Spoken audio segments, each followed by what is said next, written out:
My husband is always ready to talk about history. Watch this.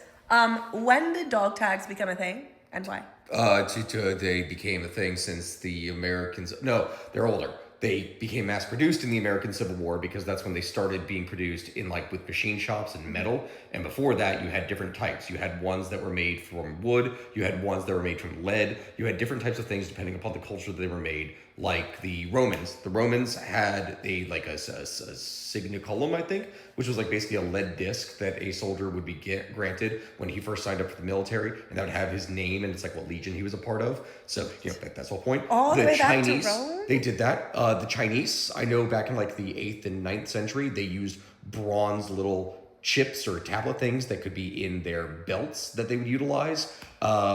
You had a variety of different cultures that did it, but it wasn't until the American Civil War where Wait, when did they mass-produced. score? Oh, sorry, we're watching a hockey game. But they did this, right? And not only that, but at first, dog tags were not popular.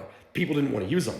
And one of the reasons they didn't want to use them was because they were seen as bad luck. Like, you didn't want to get a thing with that that's like, oh, just in case you die. Because they're like, oh, well, if I'm going to get this, then very clearly I'm going to die. Which is, that wasn't from the American Civil War. That was actually the Europeans that had that problem. And it was the Prussians, I remember. The Prussians, there was a famous battle. I cannot remember the name of it, but there was a famous battle where they had like 9,000 casualties. They were only able to identify 400 something of the bodies because everyone insisted, no, I don't want to wear a dog tag.